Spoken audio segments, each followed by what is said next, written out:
First is don't be so concerned what you're doing first. Decide who you want to be. Okay. Decide who you want to be. The doing comes later, and we're getting to that practical doing now. So first, if you have not decided who you want to be, that starts with your priorities. Then ultimately craft that purpose statement. That will be an articulation of that priority personified. And that'll provide you clarity. And then what we've been working on here is operationalizing those habits, right? We are a byproduct of our habits. And so be a habitual person, because no matter what our path is, if we're not a habitual person and we don't have our thoughts, they become our words, they become our deeds, and we put those into practice, we're never going to accomplish any of this.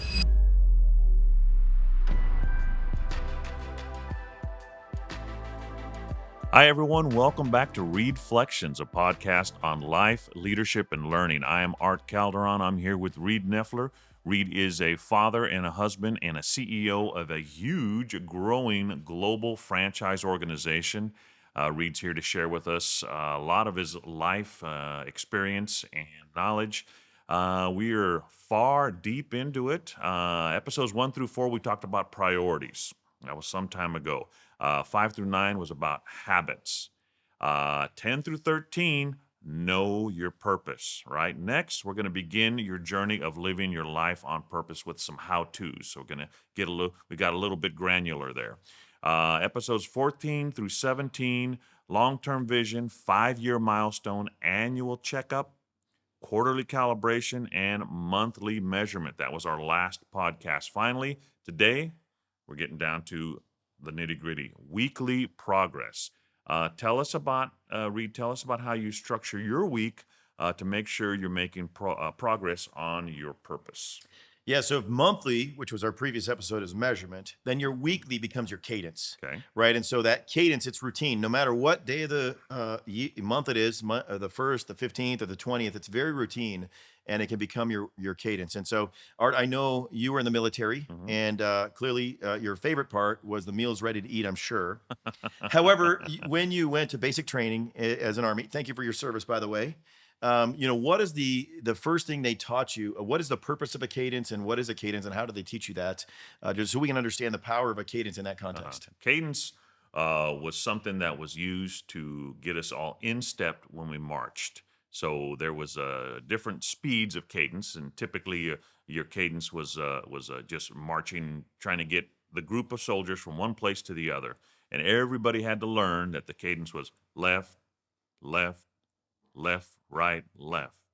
So you were in the Army, so a lot of people didn't know which foot was which. Is that kind of you're down to the basics. So you learned the basic cadence. Comical. It was comical, right? Yeah. So, and the purpose of that really is because regardless of the leader, regardless of who was calling the cadence, and regardless of who's to your left or your right, you could all march toward that goal together. Right. So now clearly some people were probably naturals at the cadence, right? Yeah. I mean, so what are the people, how were there people why were they naturals at the cadence? What was about that? I think it's something to do with rhythm, and honestly, some guys were just so uptight about being there because there's so much pressure that they couldn't even focus on walking properly.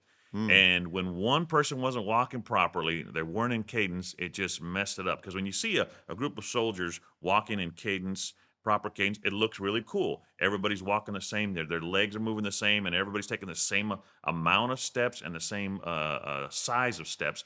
But if there's one person that is not in cadence, they mess up the whole thing. You can see that they were messing up, and those people, they suffered, and the rest of us would just, be glad that we got cadence quick. But that first week, if you didn't get it, then the drill sergeants were merciless on that person. So that brings up a ton of points. I'm a great, host that's asking great questions, and You're doing great. I mean, do this for a living. Hey, well, on the other side of that, but I think it brings up. It's so analogous to life because when our life is out of cadence, it feels it's in disarray. Right. And at the same time, is that instructor had to stop the group, right, and deal with the person out of cadence, and you were further away from your goal. And if we live our life without a weekly cadence, we're going to have to stop our day. It's going to be totally disrupted, and then ultimately go forward. And the power of cadence is there's another place cadence is often used. It's in music. I don't play music. I sing poorly, at least on the weekends. And ultimately, but I know there's an 8 count in the music, right? Whether it was the singing that was done millenniums ago or present day, no matter whether it's your favorite genre or your least favorite genre, they all have a cadence. And every musician can pick up their device knowing it starts with a cadence and the notes. And that cadence is what makes good music. If you've ever listened to music that has one musician is playing out of cadence with the others, it sounds like a disaster. Right. So when we were living in our old house, there was this neighbor that had a garage band.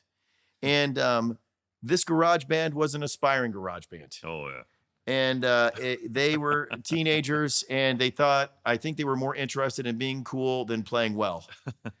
And so it was literally, I mean, torment, to be honest. To listen to it? Yes, because they were out of cadence. Yeah. And, you know, the thing was, you could almost, and this is how cadence works against you too, you could make out the song they were trying to, at least one person maybe. But then pretty soon it's like disaster, and you're lost, and your brain is flaming because you're like, turn it down. And, you know, that's the other thing. I wanted to go over there and just unplug this amplifier. When you're out of cadence, by the way, if you are a musician and you're out of cadence, don't turn up the music. That doesn't make it sound any better, right? Yeah. And that's the same thing with cadence in life.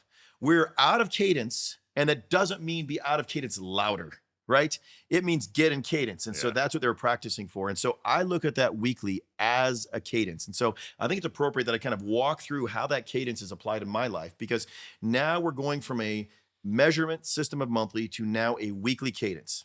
Reed, say more about how you apply this cadence to your week. What does that look like with your busy schedule, everything pulling you different ways? How do you apply it to your week? So really my cadence starts on a Sunday, right? I look at my week, and my energy tapers towards the end of the week. So the beginning of the week, the first day of the week for me is a Sunday, and many times we jump right into the work week. But on Sunday, I've rested somewhat on Saturday, or at least haven't had as many activities typically. And then on Sunday, I start with my first priority, which is my faith. And so obviously I attend church, and then have that time of study that I mentioned on previous podcasts. And then as that day progresses, spend time with family, which is a second priority, of course, because I'm generally home that day. And then at the end of the day, as I prep for the evening, I'm preparing to jump into the week of cadence. And so on Sunday evenings, I'm typically looking at the week ahead. And it goes back to my monthly measurement. What are my priorities? And so then with regard to that cadence, Mondays are largely the same. Regardless of the 4 weeks that I talked about on the monthly cadence, the monthly measurement, the cadence is the similar on a Monday. That's checking in and giving organizational direction and inertia towards progress, right? Because I want to make progress each and every week. And so Monday mornings, first thing I do is I check in with the people that would directly report to me. And then to whatever degree I'm investing in the organization at large, a direction and where we're going. And then that is designed to make progress. And at that stage, I'm laying the groundwork for the initiatives I truly want to make progress in. So, right, we have an annual checkup, we go to this quarterly calibration, and then we have this monthly measurement. Now I want to make sure I'm in alignment with that. And it's not that my week gets totally thrown off because it's a cadence. It's pre-planned. It's well pre-planned. In fact, I've already broken it down into time blocks. And the time blocks at the first stage, and we'll get to the details later, are around that. So that Monday morning is largely organizational direction. Okay. And so that is that Monday morning block. This is when you're checking in the people that correct. report to you. Organizational and so forth? direction Okay. towards our objectives that are 5-year, 1 year, quarterly, monthly, right? And then ultimately it gets down to daily activity, which we'll talk about in subsequent podcasts. And so then on Tuesdays through Thursdays, it's investing my time in time blocks towards those initiatives. And so that's based upon the particular week of the month that it is, and it varies, but that includes traveling if that's travel. So I'll leave typically early Tuesday morning to arrive back Thursday night. That's hitting multiple initiatives. That's scheduling meetings around that as well. So that's Tuesday to Thursdays to make progress on my work priority related initiatives. Then as I look at Fridays, that's kind of recap and recover. So every Friday, regardless of the week, I have lunch with my wife, right? That's my family priority, pre-scheduled on Friday. So it's, again, close out and reconnect. That's the way I look at Fridays. So I close out the week. Any initiatives that have any carryover, I try to address Thursday night typically, or Friday morning. And then I close that out with my team to make sure we're making progress in that week. And then I reconnect to the organization if I've been traveling or whatever initiative I'm working on, so that ultimately we can go forward. And I'll even use this podcast as an example. So we actually film these on Tuesdays and Wednesdays for those exact reasons. We've blocked a week where we film a lot of these podcasts because it goes straight to the initiatives we're trying to accomplish in alignment with the goals.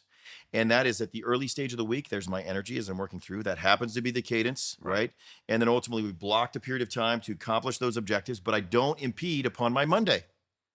My Monday is to connect with the organization. My initiative is Tuesdays and Wednesdays. And then ultimately on Fridays, we do a recap. And for many of you, it's released on a Tuesday morning. And that is your hopeful cadence that you know on Tuesday, you're getting infused with energy or information around this podcast so they can give you energy to carry through the week as you've already established your plans. And then we get to Saturday, which is the final day of the week. And that's really to rebuild my energy again. And so I lean into recreation on that fourth priority, which I do at the end of the week, right? So I think this is a critical thing to understand. Many times we don't look at the allocation of our energy. And if we look at a weekly cadence, we can see the allocation of our energy. And I know that I probably am not playing basketball, what I do on Saturdays, with the most energy that I would have had I chose a Monday or something like that, where I have greater energy. At the same time is I should allocate my energy to my lowest priority on my fourth priority, which is the end of the week for me. And then it begins again. So towards the end of that day, and my wife will tell you on Saturdays, I'm sore, I'm tired, I'm not really all that interested in doing tons of heavy activity, but I'm reconnecting with her and we're spending time together with lower energy. And she knows that. She gives me time to recover. And my honey-do list has shrank over the time as I have to apply more energy throughout the week. But ultimately, at the same time as we reconnect on that Saturday and whether it's a date night or whatever the case might be, kids' sports activities, it's around family to then have the energy to start the cadence all over again on Sunday. Excellent. Now, not everybody, of course, in fact, most people, they're not traveling for work. They don't have people reporting to them. They don't have the kind of demands that a CEO has. But there's got to be some commonalities. There's got to be some things that they need to consider, regardless of what we do for a living, regardless of what our life looks like. What are some commonalities that everyone needs to focus on when they're doing these weekly check-ins?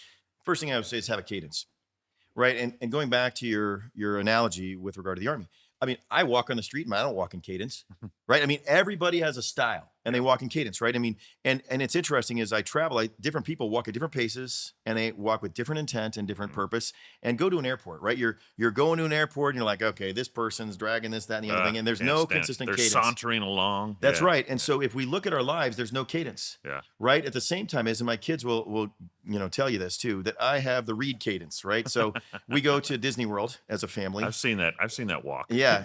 And they're like, is our objective to run to the next thing? It's like, no, this is a fast-paced walk and you're getting exercise as you're walking.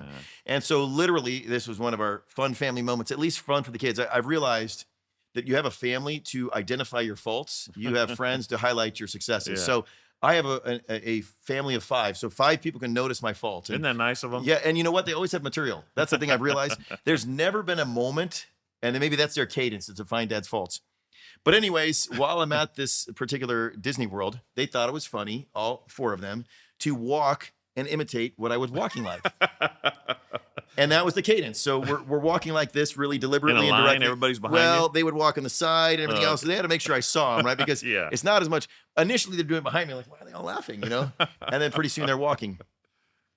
And so they're walking in a cadence, right? And so they're showing that cadence. It was highly entertaining. But eventually that cadence became the family cadence. They also walk quickly, right? And heavy-footed, right? And so, and the siblings are there because I'm leading that cadence for the family.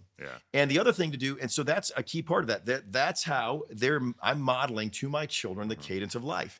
And so then likewise, they'll get into cadence. But if we don't have a cadence in our life, how can we lead others, right? Towards that cadence, in our case, our family. And so there is critical. So many people live a default life and they're trying to get out of that, right? And they're trying to measure. And the thing is what do I do first? The first thing I always tell you to have a cadence. And that means build a routine. Have a cadence, right? Just like when you started the military, everybody had all sorts of different walks. My walk was very expedient. I'm sure I would be doing push-ups because it's really hard for me to slow down and walk with others, to be honest with you. That's super hard. I'd be your guy doing the push-ups that the drill sergeant's yelling at because I'm not walking in cadence. But I have learned, even as a leader, to pull my cadence, not stop my cadence, but adjust my cadence, right? Those speeds of walking that you were talking about towards the organization. Because if I'm a leader and I'm running and I'm going too fast and I'm leaving people behind, right? Maybe at Disney World, I'm enjoying the ride because I got there 20 minutes before them and I got that fast past them on the ride. I'm already 2 times through and they're just But if no one's following you, you're not really leading anybody. That's exactly right. But the first thing you can do to stop living a default life is have a cadence. What is your cadence? What happens on Sunday for you, right? What is that cadence? Try to make it as routine as possible. What happens on Monday for you? We're going to get to this as we break that down. Have a cadence, develop a cadence, right? And how do you know that you don't have a cadence? Look back last week. What is the same between last week and this week, right? And then what is different? And then say, are the things that are the same, do I want them to be the same, right? Those are the things you add to your cadence, right? Well, last week I got to spend time with my family. I really enjoyed that. But this week I didn't. Okay, schedule a cadence to have time. So if that's for me, why? I prioritize my lunches on Friday with my wife because the highlight weeks, especially on Fridays, that's the time that I'm most likely in the office or traveling with our family. And I know that's the time I have energy to reconnect for the weekend. And so that's the cadence. I said, I want to have that in my schedule. So that's the first thing I'm going to add to my cadence. Then I look at last week and said, I had time with my team, but I didn't this particular week. So then I schedule that as my cadence. Then I say, I wasted time on these 10 things last week and I didn't this time. I need to remove that from my cadence. So you need to take an inventory of Right. maybe your history That's last right. week, what it looked like, what needs to stay in, what needs to go out, and then implement those changes for the following week. That's right. And you can even color code that to say add, subtract, or keep. Okay. Right? So keep means, and then maybe that's the three things. Add. I didn't have enough time in this priority this week. Then you say, okay, what do I want to add? And you say, okay, I want to add time blocks in my weekly cadence. And then we determine what do we need to subtract. And then we subtract that. And as we work towards through these future weeks, we'll be able to then evaluate that on a daily, weekly, or daily, hourly, minute, moment, meeting basis as we kind of look at that add and subtract. And it'll really give us clarity on how we live our purpose. And so how do we know what to keep? Let's start with that. Is it in alignment with our purpose and our priorities? So back to the very first thing we talked about in this podcast. In your weekly cadence, if it is not aligned with your purpose and your priorities, you should consider subtracting. Okay. Yeah. So you look at what is in alignment with my weekly, in my week, within my purpose and my priorities. The second, I look at those priorities and I look at the balance and I say, okay, what am I not investing enough in my purpose and priorities? And I need to add. Okay. Then I look at what is detracting from my purpose and priorities, and I need to subtract. So those are the three categories. Yeah. And so if you go, and you can do this right now, go back and look at last week and say, what did I do that was in alignment of my purpose and priorities I want to keep? Now, then what priority did I not have, or what purpose did I not fulfill that I need to add something for? And then what distracted me from my purpose and my priorities I need to subtract? Then you say, okay, is this something I need to do long-term or short-term? And that becomes your cadence. And so for me, I realize the initiatives are a distraction because I need a block for an initiative. The initiatives were a distraction. So if I just say this week I need to, let's say our taxes. This week I got to get my taxes done. That's a priority, right? Because I can't, complete things without getting my taxes done as an example. But that should be replaced with initiative, not taxes. So it's not a matter of specificity at this point. It's a matter of progress for a cadence. So, for example, going back to your military example, it was marching, but I'm sure when you're in basic training, you were probably marching to the mess hall, right? Oh. Or you're marching back from the mess hall. However, when you're in combat, there's a purpose for the march, right? You might be marching towards a mission instead of the mess hall. Well, we didn't march in combat, but what it taught us was it taught us discipline, and it taught us to work together in cadence with one another, and it taught us to be part of this team. We're not an individual. We can't decide what's best just for me. Right. We got to fulfill the mission. And that's what a cadence is designed to do, is to fulfill the mission. And with regard to the cadence, we want to make sure that we are doing so in alignment with that all. But my point to the basic training was that's practice. You essentially were practicing a cadence, and that's where I think the people that live a default life that don't have a cadence start. You practice by living for 1 week within your priorities, what you wanted to add, what you wanted to keep, and eliminating what you want to subtract. And then that becomes your practice. Because once you master that cadence, just like you did in basic training, there's going to be a time when you're in a different combat zone or anything might be happening where you need to lean upon that discipline you learned with regard to the cadence.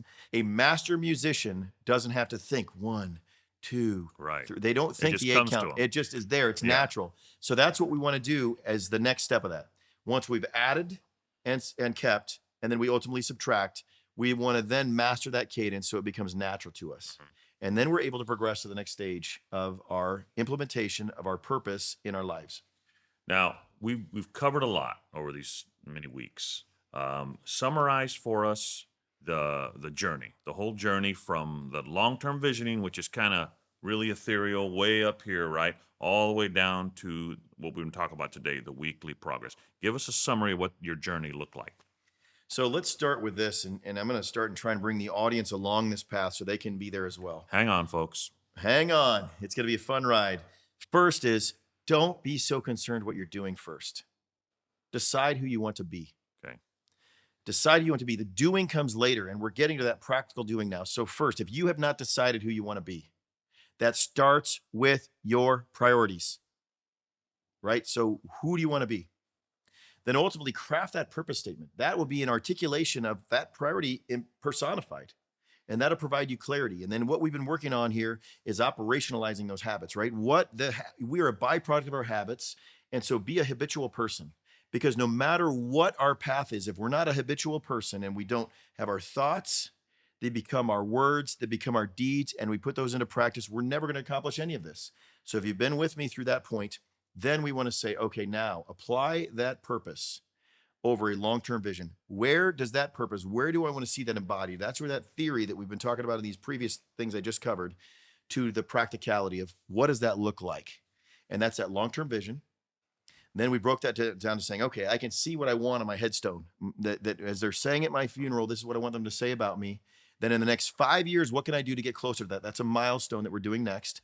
Then I say, okay, 5 years is a long time. And annually, I can see the pictures from last year. I can see a year. My calendar kind of cycles on a year. I can get that annual checkup. Then we break that down to that quarterly calibration. And we say, okay, what do I need to do this next 90 days, right? What are the seasons of my life, and what should be the initiatives that help me achieve that particular annual basis? And then we get to that monthly measurement. A month seems to be a great target because we can see progress in a month greater than we can in a week, and they're pretty repetitive, and it's a tool that's measured across the globe. And then now we get to that weekly. Build a cadence. Build a cadence in your life so you can weekly know, and those weeks pile up to months. Those months pile up to years. Those years pile up to 5 years. Those 5 years achieve a long-term vision. And pretty soon, you've now lived a life. And you can choose to decide whether that life is on purpose or by default. Because if you don't have a weekly cadence, you may be doing it by default. Mm-hmm. And so that is how it kind of summarizes all the way down and all the way back up as to the stage we're at now at this episode in the podcast. That is a great recap of all we've been through. Starting with this large vision and this big idea, all the way down to a weekly application of what that looks like. So thank you very much for listening. Thank you, Reed, for sharing with us. We appreciate you listening, adding comments, recommending us. Please make sure to like and subscribe, as they say. And to our legions of fans, I say, I'm Art Calderon. Remember, be purposeful. And one more thing. Many of you are living a default life. It's because you don't have a cadence. Today, go look at last week and look at this week and say, what on my calendar is in alignment with my purpose statement and my priorities that I want to keep? Then, which priorities am I not getting to, and which part of my purpose statement am I not living to? This is what I need to add. And then, this is going to be the hardest. What do I need to get rid of? What do I need to subtract? There's things on your calendar that you need to subtract. Look at your calendar, build a cadence so that you too can live a life on purpose.